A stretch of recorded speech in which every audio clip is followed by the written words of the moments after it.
Today's episode is using the parting tool and introducing the Skew. Hello, this is Bob Jennings from the WoodPile. WoodPile has something for everyone, but this how-to series of videos is geared more towards the beginner turner or curious viewer who might be interested in our craft. In the how-to series, we'll work through the basics of wood turning with individual videos covering off the key tools. Once you've got the basics covered, we'll move on to smaller projects that we should be able to finish in an afternoon. So come along with us into the how-to series from the WoodPile. In this series of videos, we're looking at spindle turning, hence the roughing gouge in the first video and parting tools in this follow-up video. The parting tool, as its name implies, is used to separate or part a spindle piece on the lathe. It has other uses, and that's why we're going to focus on it in this second video. One of the key things with the parting tool is its ability to help in your layout. Before we get into the parting tool, let's just do a quick refresher on the roughing gouge. Remember to start on the ends and nibble away on the corners. Then go across from side to side, righting the bevel when you get it round.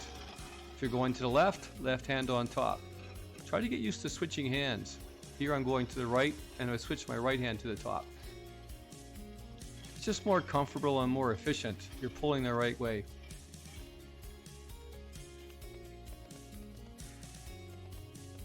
And with a bit of practice, you can get a nice clean finish with the roughing gouge.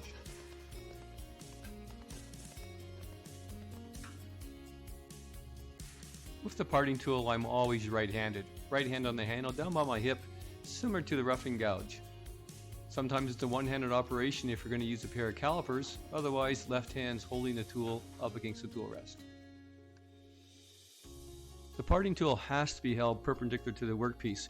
If it's not and you hold it at an angle, it will catch and bind on the sides as you push it into the work.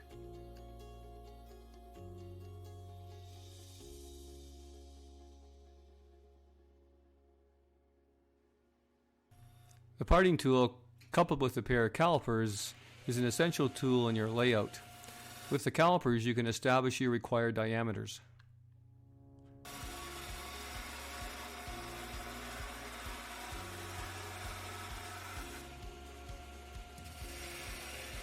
There's no need to stop and measure your workpiece. With this operation, simply push the parting tool into the work, slide the calipers over. When the calipers slide over, you've reached your required dimension.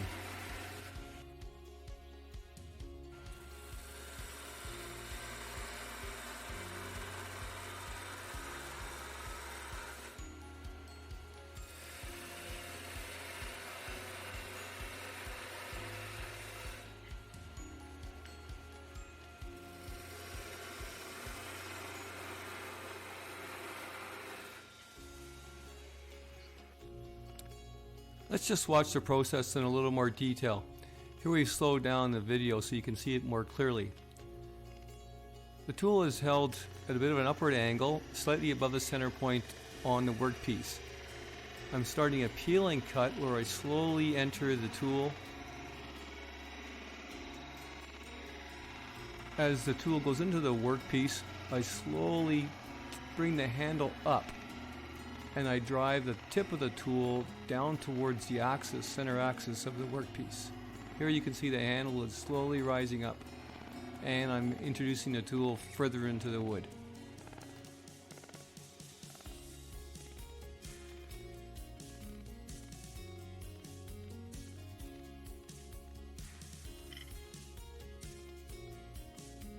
It's important to come in straight on, perpendicular to the workpiece. If you don't, you'll get a catch. And trust me, you don't want to do that.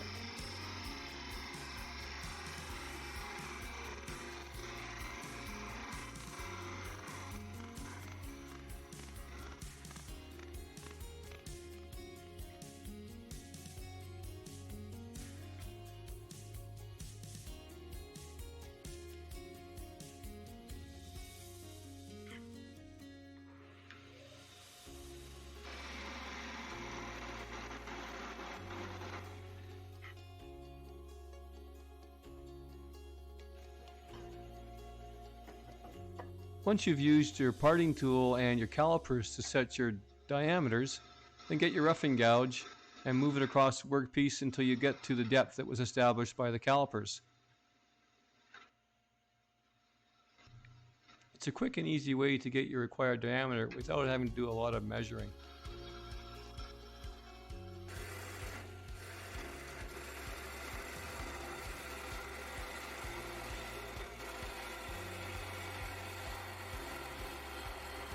I'm using poplar for a lot of my examples here. Poplar is very soft, it has large grain, and is very much prone to end grain tear out. But for all these demonstration purposes, the poplar works just fine.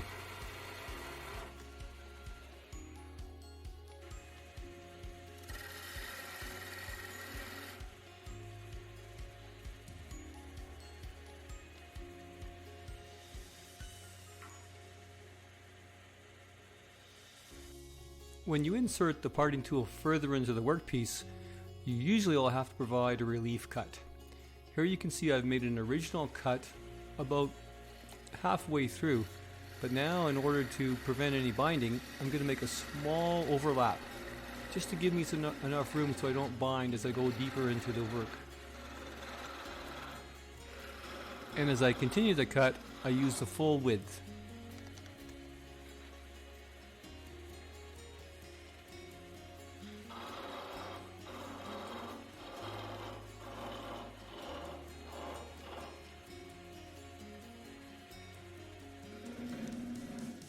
Parting off between centers is always tricky.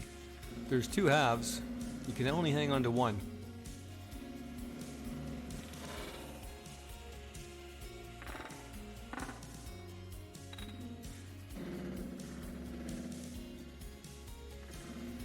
One of the challenges with between centers is the piece is under compression. So as soon as you get the spindle thin enough, it'll actually fail because of the pressure that you put on by the tailstock. In this parting operation, I have one end in the chuck. The piece is more secure. And in addition, I relax the pressure on the tailstock. Typically I would hang on to the loose piece, but in this case, the piece I was really worried about was the piece that was secured to the chuck itself.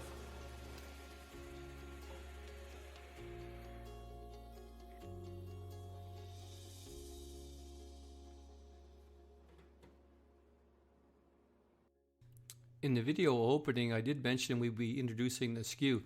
Now some of you are going to be wondering, why are we looking at the Skew already? It's more of an advanced tool. But actually, even for beginners, certain aspects of the Skew are quite important with respect to spindle turning.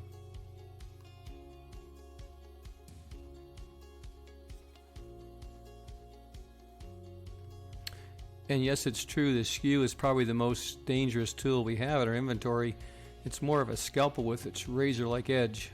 We just need to treat it with the right degree of safety. Skews come in a variety of sizes. Here's 4 that I have. The top one and the bottom one have straight edges, and the 2 in the middle have slightly radiused edges. These ones have 30-degree bevels and 30-degree angles, and that's kind of ballpark for standard Skew alignment. Skews serve a multitude of purposes, but for today, we're just going to look at using it for making V-grooves.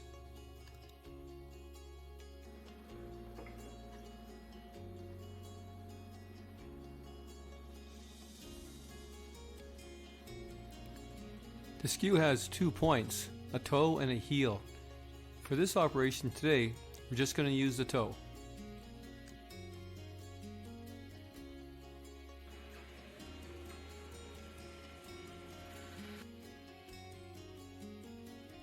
The Skew is held in a somewhat similar position as was the parting tool. The handle is down, the point is towards the workpiece. It's a bit of a slicing action. You lift the handle up and you slice down, allowing the Skew to slice through the wood. This is a V-groove, so we're just making a center cut right now, and we'll come back and we'll work both the left and right hand side of this slot. I'm just showing the motion. It's slicing in and lifting the handle at the same time.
In this frame, I'm just showing how the heel of the skew can be used to give you a sharp transition between a square surface and the spindle.